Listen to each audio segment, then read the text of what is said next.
So picture this, okay? Imagine the scene.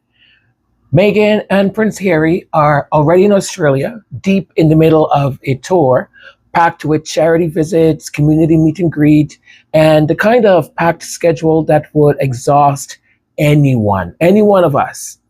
And then, tucked between engagements, comes a curveball nobody quite saw coming.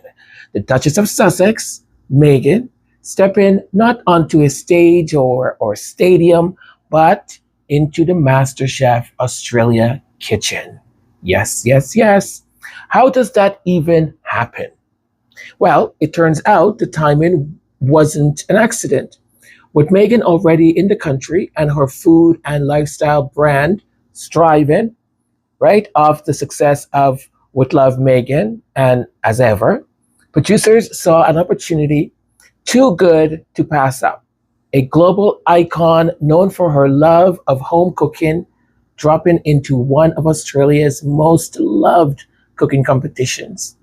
During the exact window she happened to be on Australian soil.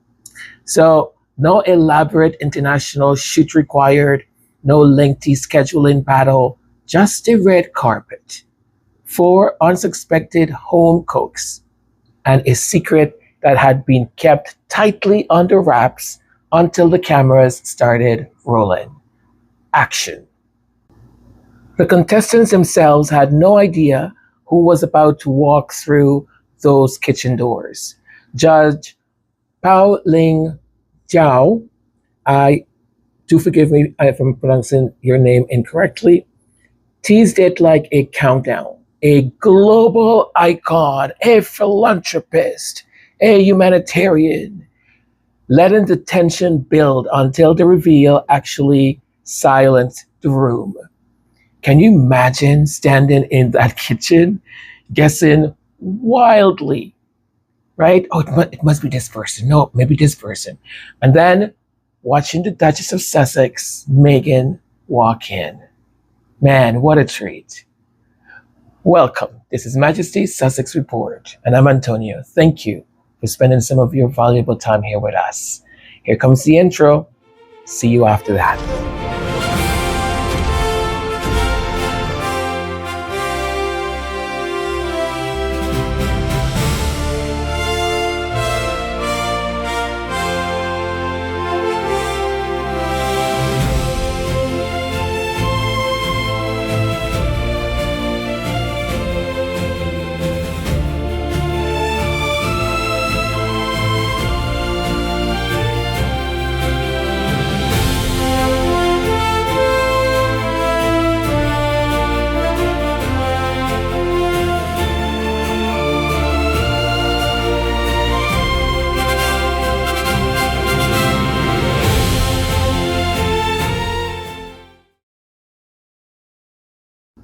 Thank you for sticking around.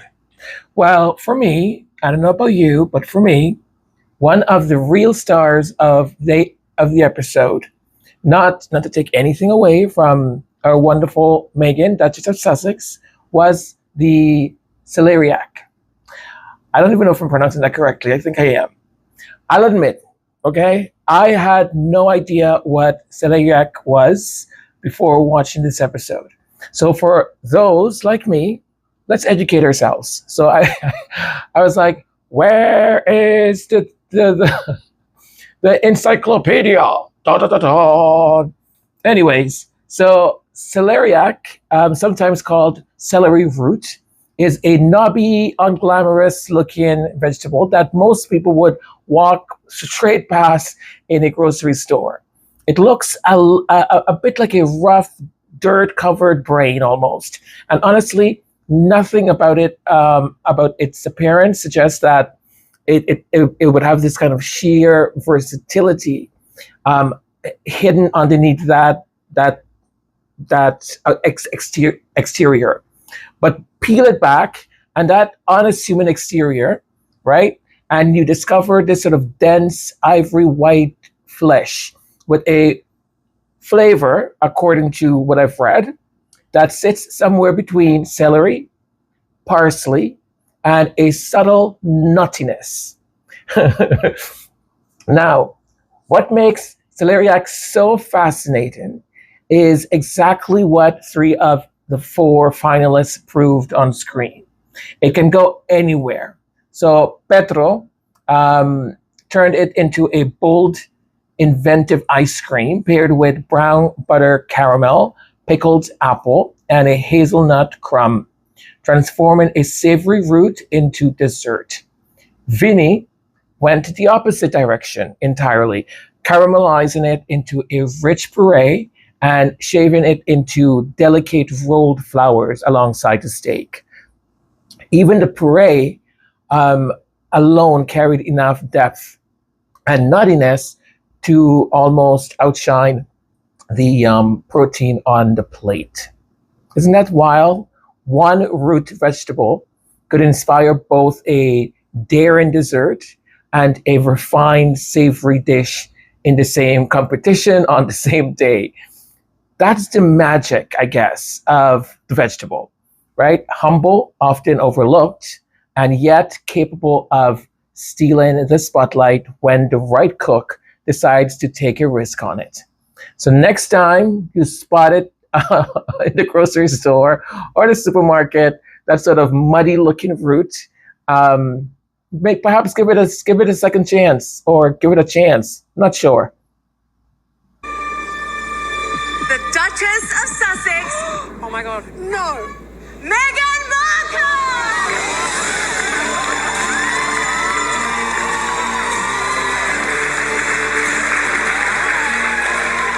Welcome. Do we call you Duchess? Oh, call me Meghan. Absolutely. Thank you. Welcome, Meghan. We are. Before we begin with the cooking, there was a small moment near the beginning of the episode that told us almost everything we needed to know. Pauline Yao asked Meghan the obvious question: "Do I call you Duchess?" And Meghan's response was immediate: "Oh, call me Meghan." No ceremony, no demand for difference, no invisible rule book being handed to the judges, just Meghan.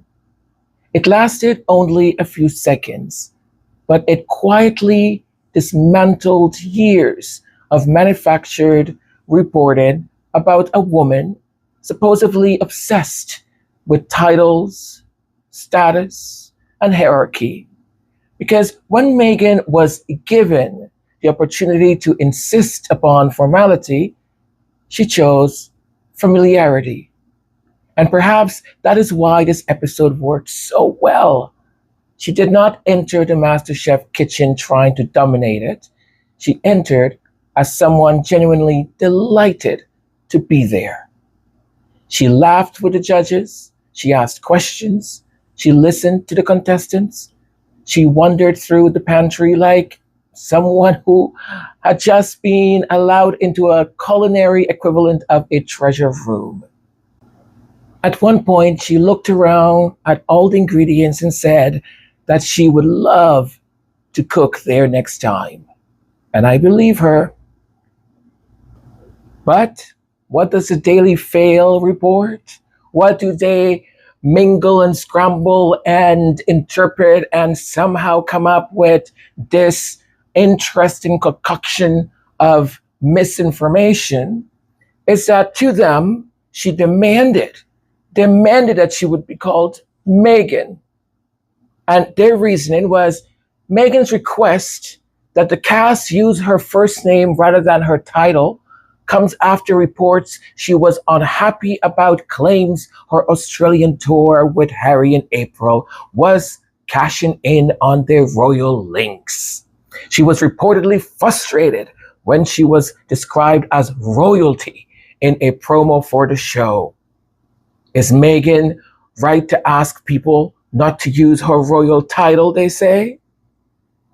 I mean, come on. Because let's, for a second, just let our imagination go for a second. Imagine if the judge had asked her and said, "So what should we call you?" And she goes, "Oh, call me Duchess, please. Duchess. As a matter of fact, call me Duchess of Sussex." and only refer to me as Duchess of Sussex. Thank you very much. And as a matter of fact, I have one more thing to say. When anyone approaches me, can you please bow your heads a courtesy? It would be most appreciative if you would do that. Thank you very much. Can you freaking imagine if she had said just 1% of what my very bad imitation just did? Imagine that.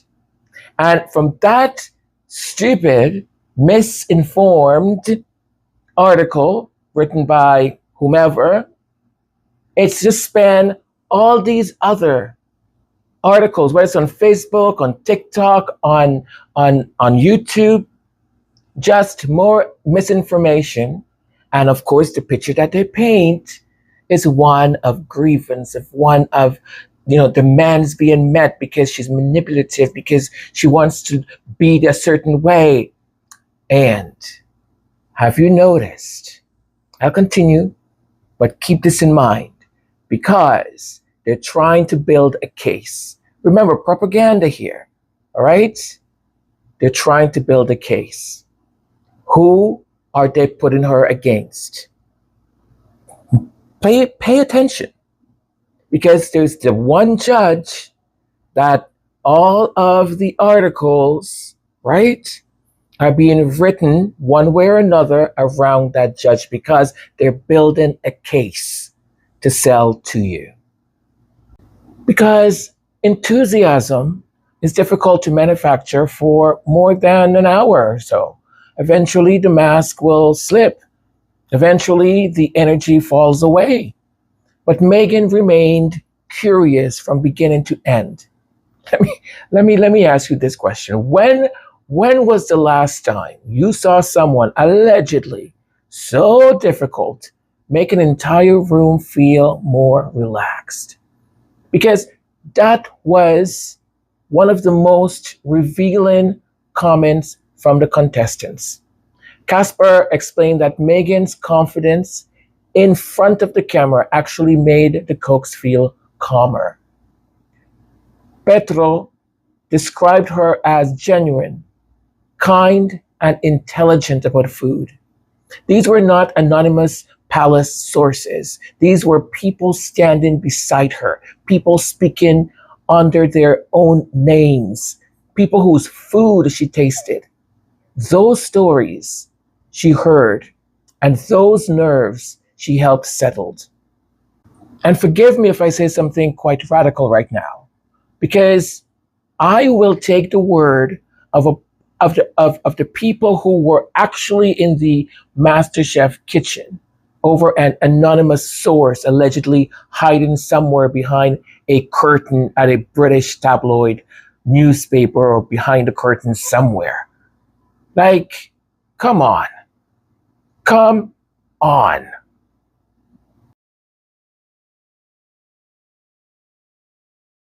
Is everyone ready? Yeah, ready.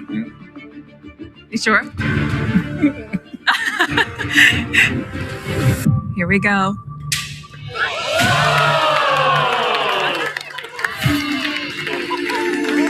Very nice. All right. So you have quite the bounty here. Really wanted to do things that gives you something to play with. So you have, of course, some citrus. You have lemons, macadamia nuts, some beautiful local Australian honey, quince, strawberries. This one's near and dear to my heart. This is what we grow at home. Celeriac, interesting one. Lots of great apples here. Mandarins, we also grow those at my house. Brussels sprouts. My kids eat Brussels sprouts. That's impressive. We have Jerusalem artichoke. Curious to see who wants to play there. And some gorgeous rainbow carrots too. So now the contestants were given 75 minutes to create a dish fit for a duchess. But Meghan's challenge was more thoughtful than that description suggests. She did not simply ask them to prepare something expensive, elaborate, or conventionally royal. She asked each cook to select one ingredient and make it the hero of the plate. More importantly, She asked them to find the story behind it. What did the ingredient remind them of?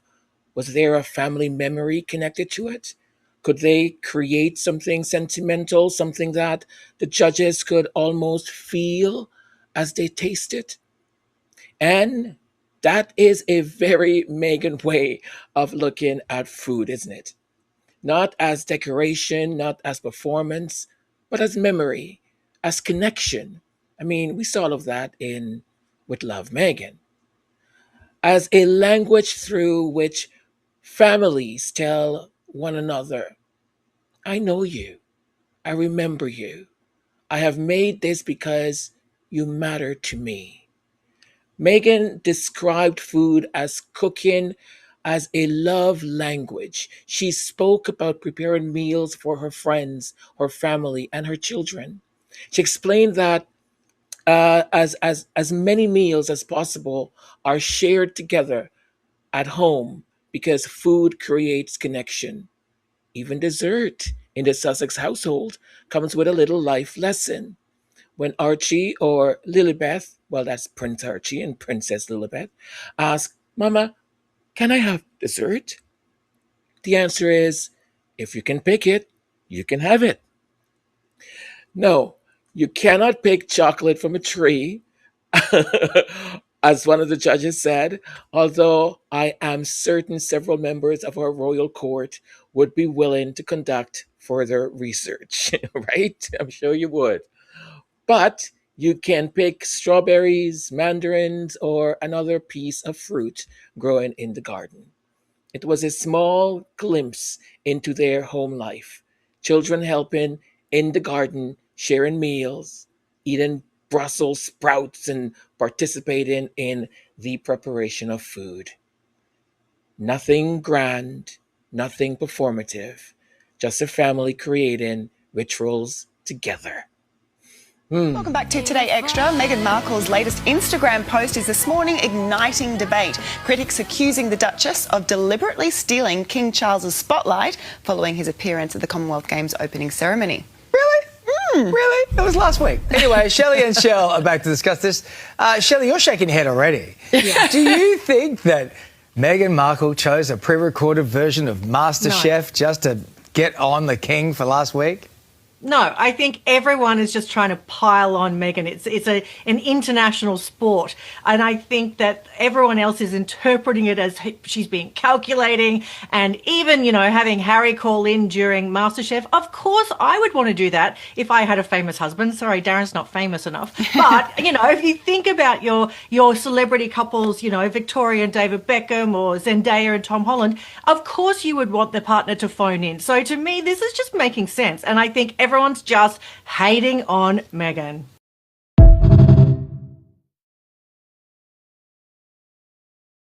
And then the cooking began. Each of the four finalists approached Meghan's challenge differently. Casper selected Jerusalem artichoke and paired them with char-grilled octopus, a silky puree, crispy artichokes, grapes, and a spicy nuja vinaigrette. Somewhere there, I'm sure I'm mispronouncing something. He knew Meghan enjoyed grilled seafood, citrus, and a little heat, so he built a dish that reflected her taste while still remaining unmistakably his own. The result was beautifully balanced. Meghan praised the silky texture of the puree, the crisp Jerusalem artichoke, and the char on the octopus. The judges described the octopus as exceptionally tender, and Casper suddenly appeared as though the Duchess of Sussex had personally handed him the keys to Montecito. Then came Vinny. Vinny also chose celeriac, but see how I said that? I'm still not sure I'm saying it correctly. But he took it in a completely different direction. He prepared a perfectly cooked filet with caramelized celeriac puree and delicate celeriac flowers. The plate was rich, elegant, and carefully constructed. Meghan immediately connected it to Harry. She said that her husband was a meat and potatoes kind of man and described Vinny's creation as the most elegant, elevated version of that combination. She said H would love this dish. And I do not know whether Vinny expected to spend his day preparing dinner recommendations for Prince Harry, but there he was. What I appreciated was that Meghan did not simply say, "This is delicious." She explained why it worked. She noticed the brightness of the granulata and how it lifted the richness of the meat and puree. She understood the balance that the dish required. That matters because before this episode aired, certain commentators had already decided Meghan had no place in that kitchen because she was not a professional chef. But MasterChef regularly invites people with a meaningful connection to food.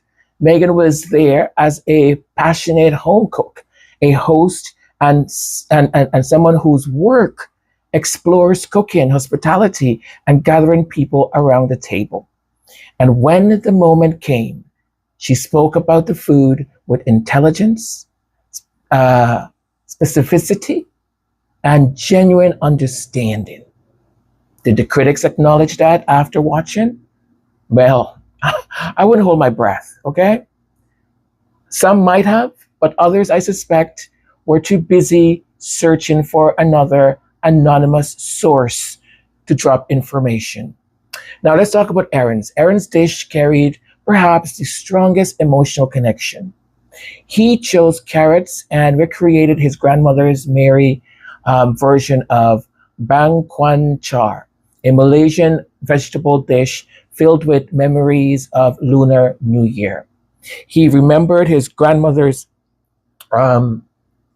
sitting on a little stool, slowly preparing vegetables on a large chopping block, separating everything into containers as she worked.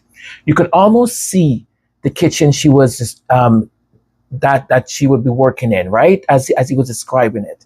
You could hear the chopping. You could imagine a young child watching a grandmother transform ordinary vegetables into a family tradition. That is what Meghan had asked them to place on the plate.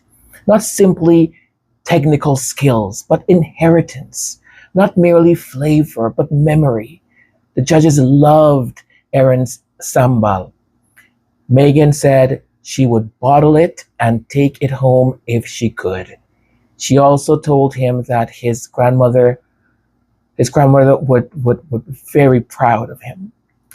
And I think that may have mattered more than any score. Now, have you ever eaten something that immediately carried you back to a person or place you thought you had forgotten? I certainly have. Really, I certainly have. I was having paella, which I love. I was having paella in a restaurant that unfortunately it's since closed, but they made like authentic Spanish paella. And it took me back, funny enough, not to Spain, but it took me back to my mother's cooking. Because my mom used to make a wicked paella, like really, really good. So, certain flavor, certain taste can certainly take you back to a place, a country, a memory, even an event. Perhaps a dish that a family member of yours have prepared. Maybe your mother also, or maybe your grandmother. Who knows, right? Let me know. Let me know in the comment section if there is a special dish that it takes you back to a certain memory or time, because food can hold people long after they have been consumed, right? And that was the heart of Meghan's challenge, really. And then there was Pedro, who did something no one expected. He turned a savory root vegetable into dessert. Yes, yes, and yes. A celeriac ice cream paired with a brown butter bourbon caramel, toasted with hazelnut crumb, sauteed celeriac cubes, and pickled green apple. When he told Meghan what he was making, her reaction said it all. I am mesmerized. Petro himself admitted it was a gamble. It's a little bit of a risk because you could go much safer, but he wanted to separate himself from the pack, heading into what could be a straight shot to the semifinals. I mean, incredible. The level of their jealousy and unhinged behaviour of accounts like this and people like this. Then this is page 6. Prince Harry makes cringe phone call to Meghan Markle as she guest judges on MasterChef Australia. Well, firstly, it's actually Meghan Sussex. It's actually a cute moment. The contestants were so happy and excited that Prince Harry himself had called in to wish them luck. It's a nice thing. Now, let's turn it around and use your energy. If Kate Middleton was on some programme that was close to her heart, something about, actually I don't know, and Prince William calls in and everyone's so excited, would you call that cringe, or would you say, oh my God, it's amazing, oh my God, Prince William? So why not have the same energy for these two? Why is your energy so diabolical when it comes to Harry and Meghan? It's just really weird, and I don't know, are you jealous? This lunchtime, the Duchess of Sussex called her husband a charmer after he interrupted her appearance on a TV cooking show with a video call. Meghan was a surprise appearance on MasterChef Australia, filmed in April when the couple were there on a tour. Mahathir Pasha reports. Please welcome to MasterChef Australia, the Duchess of Sussex. Oh my God, no! Meghan Markle! The red carpet treatment, Australian style. Meghan Markle makes her entrance on MasterChef. Contestants, friends and families in the audience, nobody could quite play it cool. Are you serious? No pressure. And the last thing I expected was Meghan Markle, the Duchess, eating my food. But behind the fanfare and the pressure of making a dish fit for a duchess, the former senior working royal keen to play down the title. Welcome. Do we call you Duchess? Oh, call me Meghan. Absolutely. Thank you. She even lifted the lid on life at home. Is hubby into the spicy food? He can handle a really good curry. Oh, yeah, he does well. He does well. Meghan filmed the episode in Melbourne in April during a 4-day tour of Australia with Prince Harry. And whilst she was there to judge, it wasn't long before her husband made his own appearance. Sorry to interrupt. We've had a phone call to studio. Hi, my love. Good afternoon. Hi. My husband's here. Hi. I want you to meet the judges. Here we go. Oh my gosh. What's going on? Have I interrupted something? Well, he's a charmer, isn't he? Yeah. Critics, though, were split. Some say the Duchess stole the show. Make it sparkle for Meghan Markle! 10 minutes to go! Others weren't so convinced, calling it one big gush fest. Whatever the verdict, the Duchess of Sussex's guest appearance certainly gave us plenty to chew over. Mahathir Pasha, ITV News. And just when the episode seemed to have reached its most unexpected point, a member of the production team entered carrying a telephone or a cell phone or a mobile. There was a call for Meghan, the Duchess of Sussex, and suddenly Prince Harry appeared on the screen from Canberra, where he was spending time with the veterans. Have I interrupted something important, he asked. Well, only the final stages of a MasterChef immunity challenge, Harry. That's all. Nothing serious. Meghan immediately turned the phone around and introduced him to the judges and contestants. She showed him the dishes. She told him how talented the cooks were. She described Aaron's sambal and teased Harry that it might be too spicy for him. Harry apologized for interrupting, told her that everything was well where he was, and said he would see her later. Before ending the call, they exchanged a simple "love you." No grand performance, no dramatic declaration, just the neutral rhythm of two people checking in with one another during a busy day. And the contestants were delighted. Aaron looked around as though reality had temporarily stopped making any sense for him. He had begun the day cooking his grandmother's vegetable dish. He ended it listening to Prince Harry discuss his sambal. "What is my life?" he's asked. A fair question, I think. Of course, the usual commentators immediately began dissecting whether the call was planned, scheduled, staged, rehearsed, choreographed, or perhaps arranged by an international consortium of mobile telephone providers. Hey, I don't know. But that misses the point. This was a television program. Production elements are organized. Cameras must know where to point. Sound must be captured. The real question is whether the interaction between Harry and Meghan felt strained or false. It did not. Their conversation was easy, affectionate, and ordinary. And perhaps that ordinariness bothers certain people more than anything else, because after years of predicting divorce and misery and separation, there they were, laughing, teasing, and carrying on with their day, still together, still supporting one another, still refusing to perform the unhappiness that has been written for them.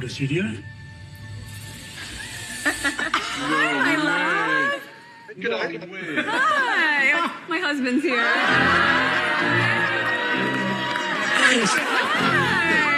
I want you to meet the judges. Oh my gosh.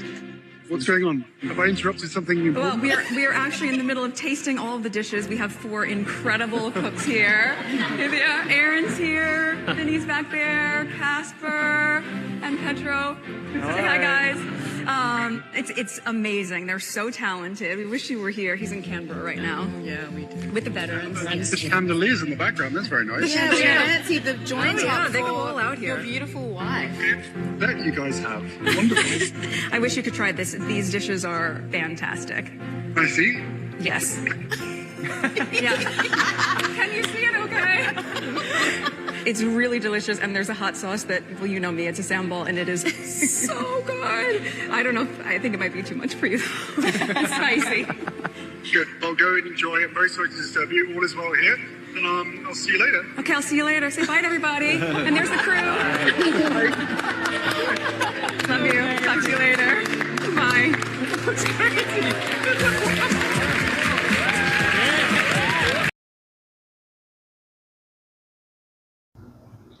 Then came one of the most charming moments of the episode.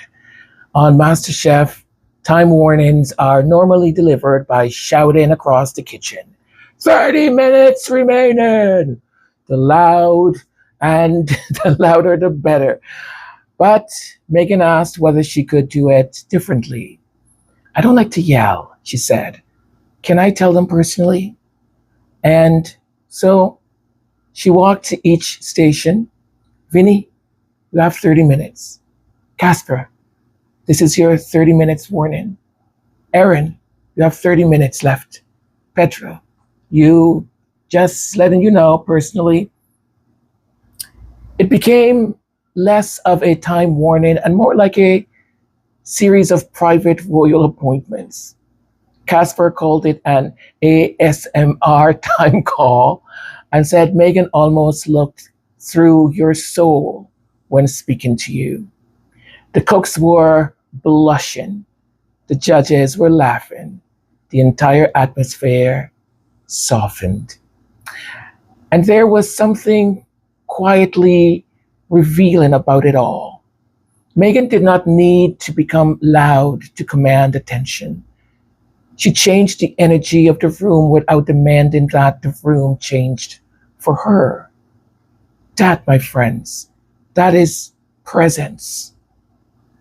Not the artificial authority that comes from people, you know what I mean? Bowing because protocol requires it. Presence is when people naturally lean closer because they feel seen. And Meghan makes people feel seen. Alright, it's time for a 30-minute time call. Fun. You should do it. Can I? I think you should. Can I tell them personally? Oh, no, yeah. Stop happening. Okay. Here we go. Okay. Let's make it personal. I don't like to yell. Here we go. Vinny. Yes. 30-minute time call. Oh, okay. I'm just telling you personally. Oh, okay. Thank you very, very much. I Very appreciate welcome. that. I'm going to work faster now. That's great. I love that. I got to keep my pace up. Casper, Hey. this is your 30-minute time call. Oh, thank you. You're very welcome. He's very elegant. This is definitely like an ASMR time call. It's kind of nice for a change. She is so great. Look at her. Aaron, Hey. you've got 30 minutes left. Yes. Just letting you know personally. Thank you. I appreciate that. Thank you. And she almost like looks through your soul a little bit when you're talking to her. Last but not least, Petro, Hello. just letting you know it's your 30-minute time call. Okay. Thank you. You're very welcome. Thank you.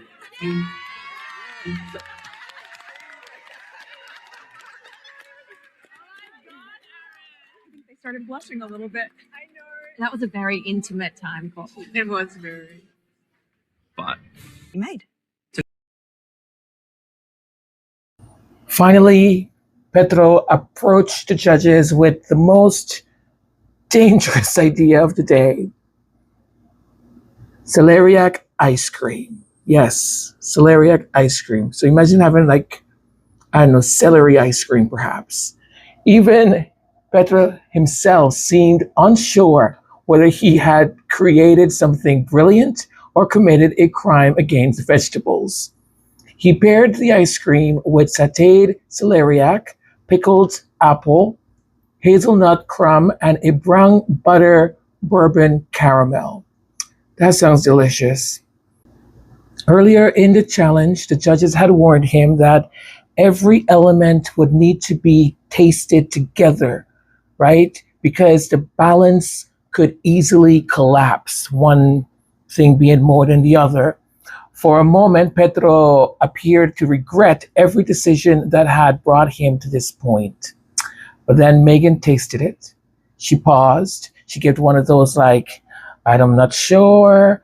Is it going to be positive? Is it going to be negatives? You know that face that on television they usually give, and you're in suspense, going, oh no, oh no. She paused. She placed her hands near her temples and said she could not understand how it was so good. And I'm telling you, the poor guy was like, what? She called the dish extraordinary.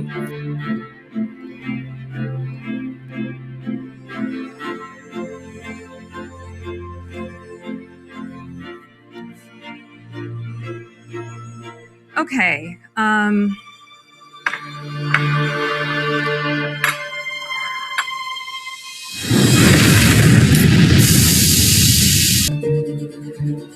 Okay.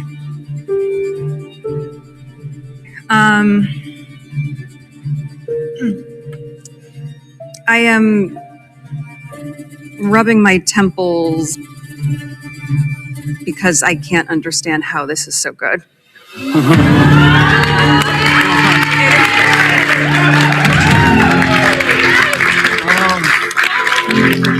This is so extraordinary. The execution is beautiful. I think you can see the balance and the flavors of that peppercorn really coming through on the ice.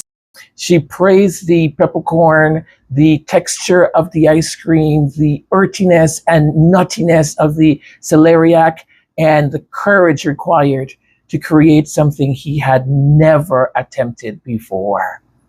Then came the compliment Petro will probably remember for the rest of his life. Meghan said, "It felt Michelin starred." Oh, what a compliment. Jean-Christophe Novelli called it more than a restaurant dish. He called it perfection. Think about that journey. Petro began with one of the least glamorous vegetables imaginable, rough, knotted, and covered in dirt. He questioned himself. The judges questioned the balance. The concept could easily have failed, but he trusted his imagination, refined the flavors, and transformed that strange root into the winning dessert. Is that not rather beautiful? It's so beautiful. Oh boy, how often does the world dismiss something because it does not immediately recognize its value? How often do people judge the exterior before discovering what lies beneath it? And how often does courage begin with the possibility that everyone may think you have lost your mind? Well, the decision came down to Casper and Petro. Casper had produced a beautifully balanced Jerusalem artichoke and octopus dish. Petro had produced something nobody in the room had tasted before. In the end, Petro's risk earned him immunity and the first secured position in the top 3. Just wonderful.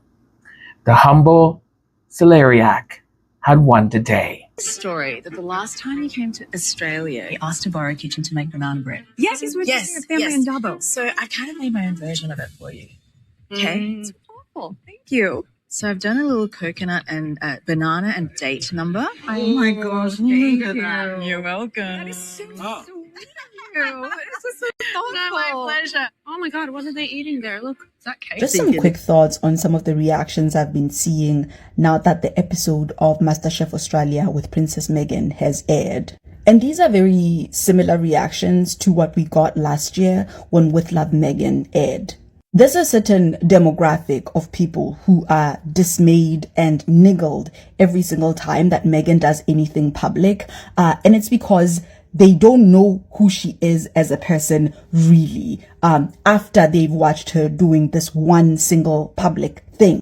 And what I find personally interesting is the idea that when I'm watching a lifestyle/cooking show where a woman is giving me life, cooking, recipe, kitchen, gardening hacks, like when I'm watching somebody explain to me, hey, here's a better way to maybe fry your apples, here's a better way to maybe bake your raspberries, right? Like just based on all of these tidbits, I'm supposed to have a greater understanding, a more profound understanding of this person's personal philosophies, their psyche, their personal life, their history, etc., etc., etc. Like in no one else is all of this burden expected. There is no obligation for any other person on any other show to give us their entire life history, their entire life story, just based on a few cooking tips that they're going to give us. And I'm not saying that that cannot be done. And I'm not saying that Meghan doesn't even do it, because she actually does. Like through With Love Meghan, I learned for the first time that you can make candles out of beeswax. I did not know that before. There are people who learned for the first time that MSG being bad for you was a political ploy. And those are just like 2 examples that I can cite at the top of my head. I'm pretty sure there are many more things that people learned, not just about Meghan, but about the world. Because one of the things we learn about her is that she's a person who is patient enough and who has the wherewithal and desire to raise bees. Like this woman has an apiary. We did not know this information before With Love Meghan, and we knew it afterwards. And for some reason, knowing that about her is not enough, because she's not airing her dirty laundry. She's not telling us all of these deep personal things about her life, right? And so people are like, well, what was the whole point of me even watching this? I don't know anything secret about her. I don't know anything profound about her. And it's like, bitch, you now know that she fucking raises bees, right? And here's where I have a problem with this demanding of people just prostituting their personal tragedies to you, the audience, so that you are able to better connect to their stories. Like this demand for people to just bare their souls, regardless of the context, regardless of whether or not they are comfortable sharing those parts of themselves. Like this need to dance for everybody to applaud you as a human person. For me, it disturbs me also because when Meghan does become vulnerable and tell us all of the deep, profound things that are happening in her life, y'all fucking mocked her. Y'all harass her. Y'all disbelieve her. Y'all to this day are making fun of the fact that this woman ideated while she was pregnant with her eldest child. Like, y'all still to this day do not believe that this woman experienced the hardships that she did when she did come out and share with us. And so for me personally, the question I now want to ask people is, what do you want from this woman, right? What exactly do you want from this woman when she does become like the person that you want her to be, right? And she just does the thing that she was being paid to do, right? Even though she's not being paid to do these things. When she just does the thing that she was called to do, i.e. the cooking, the gardening, when she just does those things, you're complaining. But when she does show up and is like, you know what, actually, as a person, I've experienced all of this other stuff as well, you also complain because you're like, why the fuck is she talking still? This bitch is still opening her mouth.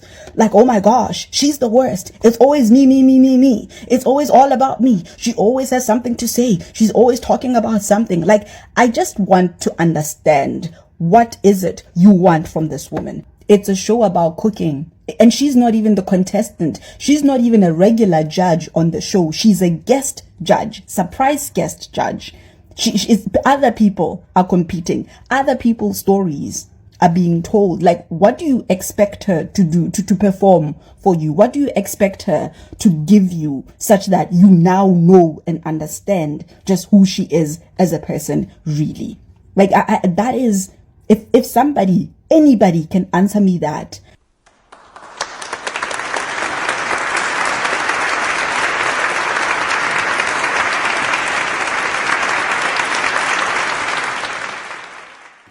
And then came the ratings. Before the program aired, social media was filled with threats to boycott the episode. People announced that they would not watch. Certain publications amplified the anger. Commentators who had not seen the episode declared that Meghan was unqualified, unwanted, or destined to ruin the program. Oh, how dare she? How dare she? The verdict had been written before the evidence had even been presented. Does that sound familiar? But when Sunday night arrived, approximately 1.16 million people watched the episode, making it one of the most watched MasterChef Australia broadcast of the season. Apparently, the boycott had excellent ratings, apparently. And the response from many viewers was strikingly positive. People described Meghan as warm, elegant, intelligent, humble, and down to earth. Even some viewers who openly admitted that they had not previously liked her said that they found her charming and highly watchable. That is important, because the purpose of propaganda is not simply to make people disagree with someone. It is to make people believe they already know that person. It removes curiosity. It discourages people from examining the evidence themselves. For years, audiences have been told who Meghan is through headlines, anonymous briefings, and royal correspondence, whose access often depends upon maintaining a particular narrative. Then Meghan appears in an environment outside that machinery. No palace courtiers interpreting her expressions. No British royal reporter explaining what she was allegedly thinking. No anonymous friend of a friend claiming that someone was furious. even though all of what I'm saying right now, all of it happened because they fabricated it. In this case, it was just Meghan interacting with people. And suddenly viewers begin saying, she is not what I expected. I am beginning to like her. She seems genuine. She is intelligent. She is kind. That is why appearances like this matter. Not because Meghan must continuously prove her humanity to people committed to misunderstanding her. She does not. But because propaganda begins to weaken when the audience sees the subject directly. The caricature cannot survive prolonged contact with the person. This is not merely a celebrity guest appearance. It was an hour of television that demonstrated what happens when Meghan enters a room where people are not professionally invested in resenting her. The contestants did not describe her as demanding. They described her as calming. They did not say she lacked knowledge. They said she spoke intelligently about food. They did not report coldness. They spoke about kindness, curiosity, and genuine interest. And none of those people needed to hide behind anonymity. That may be the most important difference of all. The British tabloid version of Meghan is built through distance. The real Meghan becomes visible through connection. We saw it when she encouraged Aaron to honor his Malaysian heritage. We saw it when she understood why Vinny's gremolata was essential. We saw it when she appreciated Casper's balance and technique. We saw it when she recognized the courage behind Pedro's strange, brilliant dessert. We saw it when she carried a banana bread memory from her previous Australian visit. We saw it when she walked from station to station because she preferred speaking to people rather than shouting over them. And we saw it when Prince Harry called, checked that everything was well, and returned to his work with veterans. Nothing in this episode supported the monstrous caricature sold by sections of the media. And that is why some of the reviews became so desperate to label perfectly ordinary moments as cringe. When you cannot dispute the warmth in the room, you mock the warmth.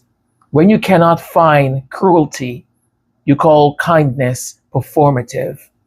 When you cannot find arrogance, you call confidence calculated.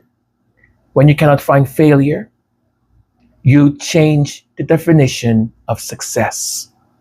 But the footage remains. The contestants' words remain. And 1.16 million viewers saw it for themselves. So, I want to hear from you. Which dish would you have chosen? Casper's octopus and Jerusalem artichoke? Vinny's elegant steak and celeriac? Aaron's deeply personal Malaysian dish? Or Pedro's apparently miraculous celeriac ice cream? And what was your favorite Meghan's moment? Was it when she said, "Call me Meghan"? The personal 30-minute warnings? Her conversation with the contestants? Or Harry's unexpected appearing during the judging? Let me know in the comment section. And perhaps the next time someone presents us with another anonymous story about Meghan being impossible, difficult, or demanding, we should remember the MasterChef kitchen, a room full of people who met her. They cooked beside her. They spoke with her. They watched her when she was not delivering a speech or attending a formal event. And their verdict was remarkably consistent. She was genuine. She was kind. She knew what she was talking about. And she was one of their favorite judges. You know, sometimes the truth does not arrive through a palace statement. Sometimes it walks down a red carpet, tastes celeriac ice cream, and quietly allows people to see for themselves. What an episode. Well, my beautiful friends, I said what I said and I stand by it. This is it, okay? This is it. It's my review. And I stand by every single word that I said. For any of you who are discovering this channel for the first time, thank you for being here. I hope you lasted. Well, if you listen to me now, you lasted the entire episode, so great. Do subscribe, please. It helps the channel. It also helps us to, get to other people who are like-minded. Do comment. Make sure your comments are, healthy, good, nothing idiotic and stupid or that kind of stuff. You know what I mean? So, because if you do leave comments like that, it doesn't get by the censor people, right? I have an entire army of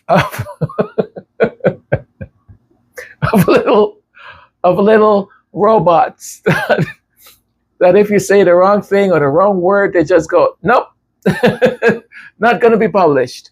So make sure you like the episode and basically interact with the episode so that the algorithm knows that we are doing the cha-cha-cha, the samba, la lambada, we're doing the waltz, we're doing the everything, breakdancing, we're twerking, we're doing whatever we need to do in order to tell the algorithm that we're interacting with the content, right?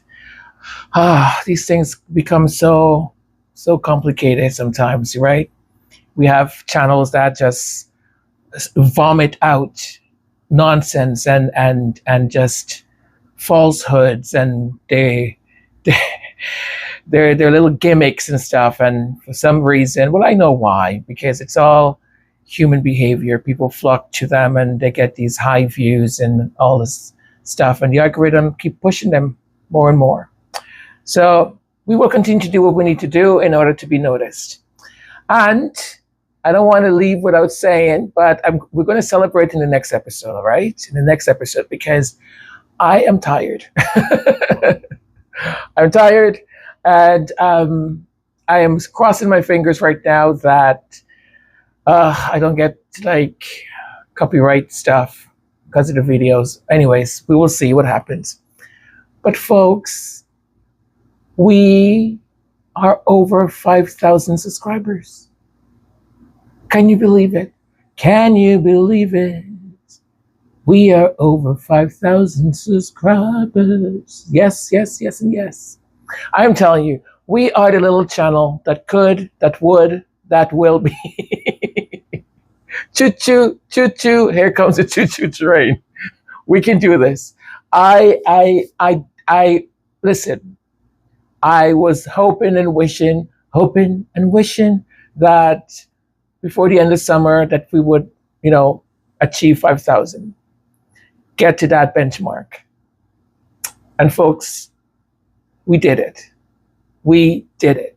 So thank you so very much for sharing, for telling people, oh, you should check this channel out, or by, whether it's the content in the shorts, like the music and stuff. Thank you. Thank you very much. That's it. I love you folks very much. God bless. Take care, okay? Bye. Mwah.